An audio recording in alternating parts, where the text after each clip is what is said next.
Hi, Glen Sample here. In this chapter 14 on the Trail of Wallace, Mark and I were interested in finding out everything we could about Malcolm Wallace. Who were his associates? What was his upbringing, his college experience? How many connections did he have, especially connections with Lyndon Johnson? And we're going to learn about some characters that could have been and definitely were related in Malcolm Wallace's life. One was George de Mohrenschildt, a companion friend of Lee Harvey Oswald. Then his professor, Robert H. Montgomery, a professor of his in 1947.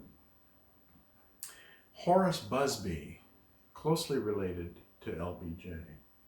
And Jack Brooks, yes, Jack Bascom Brooks, a congressman, and we'll see how he was related to not only Malcolm Wallace, but LBJ. And of course, Cliff Carter. All of these characters are very interesting, and we need to know about all of them and their connections with Malcolm Wallace. So enjoy chapter 14. It's short, but it's full of very important information. Thank you so much.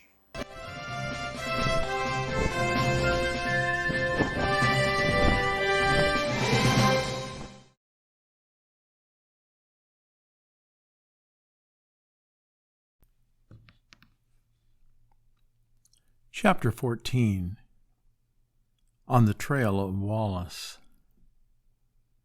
While in Texas, it was back to the 7th floor of the Dallas County Library to continue our search for information related to Malcolm Wallace.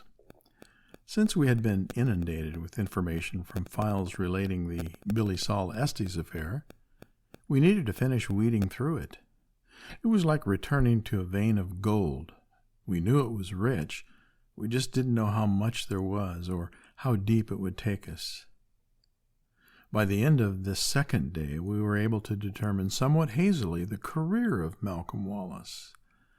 We had already determined that he had attended the University of Texas in 1943 through 1947 and was elected as student body president in 1944. We also should point out at this point that the man considered one of Lee Oswald's best friends, George de Mohrenschildt, was also attending the University of Texas in 1944 to attain a degree in oil geology. Could Wallace and de Mohrenschildt have met then? Wallace also showed his proclivity towards political activism while at the university. In a Dallas Morning News article dated March 29th, 1984, we read, In 1944, Malcolm Wallace was elected student government president at the University of Texas in Austin in a race that placed him against a fraternity-backed candidate. He was elected on a platform that promised greater academic freedom. While president, he led a march of university students on the state capitol after the UT Board of Regents fired Dr. Homer Rainey as president. He was one of the first people in Texas, one of the first Southern-bred people who associated with blacks, Jerry Wallace, his brother, said. The University of Texas yearbooks of those 1943 through 1947 years show Wallace to be active in various clubs, including an organization of service veteran students, having served in the Marine Corps in 1939 and 1940, but discharged because of a back injury. Wallace's classmates and friends while at the University of Texas are most interesting in that they are, for the most part, closely connected to Lyndon Johnson. For example, in 1947, Professor Robert H. Montgomery, that's called Dr. Bob by most people, was one of Wallace's thesis advisors. He was, like UT President Homer Rainey, a controversial figure, one that the Board of Regents at the time wanted to fire. Apparently he was a bit too liberal for the board, but nevertheless very popular with the students. Montgomery had, during the war, worked with the OSS, later to become the CIA, in selecting economic bombing targets in Europe, and In other words, the group was responsible for determining which targets would most severely affect the enemy's economy, be it oil, railroads and infrastructure, or manufacturing facilities. Part of this group earned the nickname Oily Boys for their predisposition toward blowing up oil factories. Dr. Bob was also close personal friends with LBJ, for in the 1930s, young Lyndon lived in Montgomery's home for a period of time, according to January 1986 Texas Monthly article. Another of Wallace's classmates, Horace Busby, later went on to become an advisor and speechwriter for LBJ. Busby and Wallace were both members of the prestigious Friars Organization, which consisted of only 8 outstanding male class members each. Busby was the editor of the Daily Texan, the UT newspaper that was widely read by many, including Texas politicians. Busby wrote several scathing articles in defense of University President Homer Rainey. It was Wallace who led the march on the state capitol in protest of Rainey's firing. According to author Eric Goldman in The Tragedy of Lyndon Johnson, Horace Busby was considered so much the campus heretic that the university's minuscule communist cell tried to recruit him. Quite likely it was from this period of time and these circumstances that led to many to view Wallace himself as a communist. Then there is Jack Brooks. Yes, Jack Bascom Brooks was editor of the Daily Texan, the university newspaper, the Cactus UT Yearbook, member of numerous organizations at the University of Texas in 1943, his senior year. He, along with Wallace, was also a member of MICA, Men's Inter-Community Association, of which Malcolm Wallace was secretary-treasurer, according to page 245 of the 1943 Cactus Yearbook, and Brooks was one of the men on the Executive Council. Brooks went on to become a congressman, and, as pointed out by Dallas researcher Larry Chenault, can be seen in the famous photo aboard Air Force One during the administering of the oath of office. He is standing behind and to the right of Mrs. Kennedy. Something we need no longer to speculate about is the question of Wallace's ability to speak Spanish. As the reader will recall, Wallace first approached Factor at Sam Rayburn's funeral, speaking to the Indian in Spanish. In addition to Wallace, it was Factor's testimony that Ruth Ann and another young male Latin with her also conversed in Spanish. Larry Vaughn, another Austin researcher, has recently done an extensive search of Wallace's school records at the University of Texas. Among other things, Vaughn found a record of Wallace receiving a B grade in Spanish reading and comprehension, as well as documentation of his enrollment in a class known as Economics of Spanish-Speaking Countries of South America, which was taught by Easton Nelson. He received an A in that class.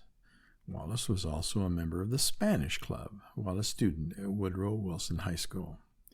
This information, coupled with the fact that many Texans are conversant in Spanish, lends credence to Loy Factor's claim that Wallace communicated with his Latin confederates in the Spanish tongue. After Wallace graduated from the University of Texas, records reveal he studied at Columbia University in New York, then went to work in Washington, D.C. as an economist for the U.S. Department of Agriculture. He married the former Mary Andre Barton in 1947, but 3 years later, in 1950, she filed for divorce. A year later, Wallace was arrested for the first-degree murder of John Douglas Kenser. 3 months after his suspended sentence ruling, Wallace somehow managed to secure a job with the Temco Company of Dallas, Texas.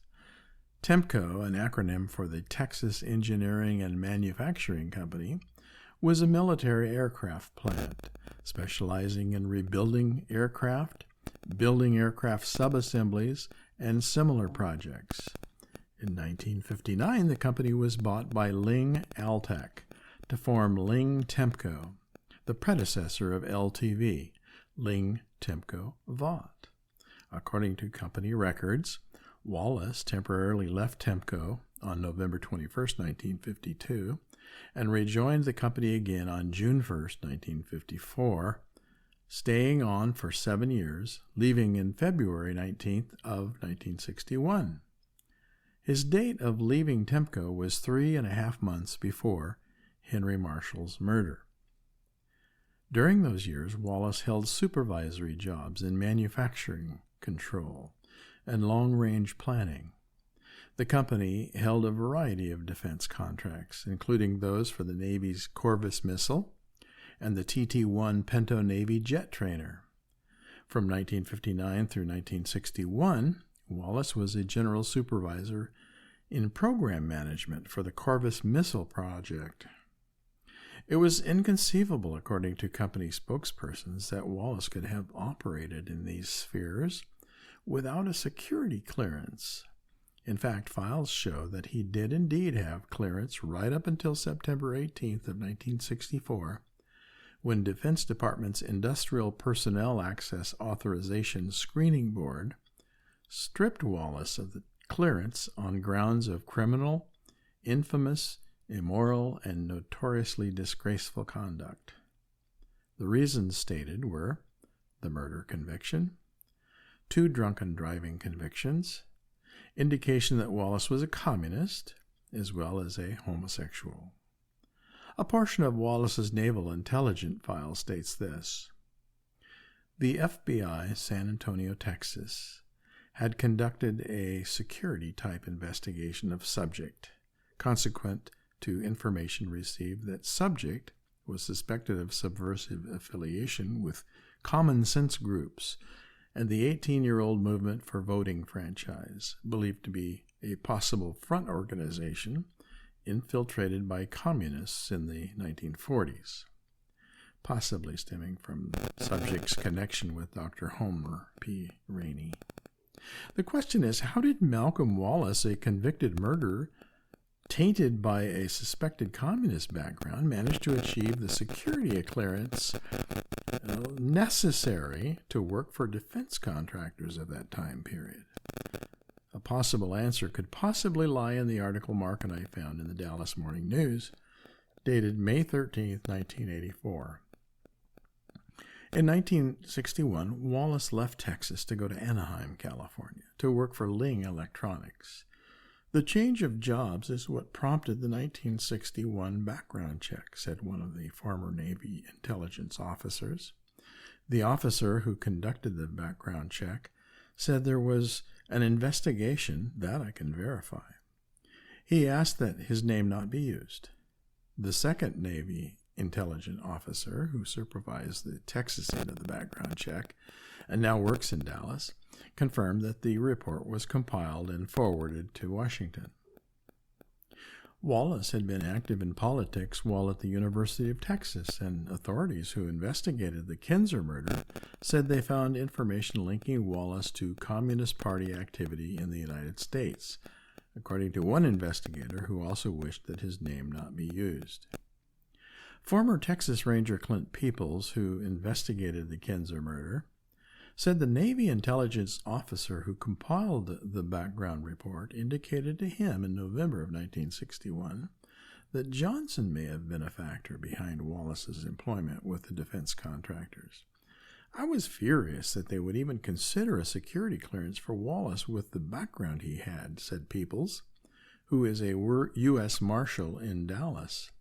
I asked him, that is, the intelligence officer, how in the world Wallace could get the security clearance, and he said, politics. Peoples said, I asked who could be so strong and powerful in politics that he could get a clearance for a man like this, and he said, the vice president. We now realized what Madeline meant when she referred to Mac Wallace as Lyndon's boy.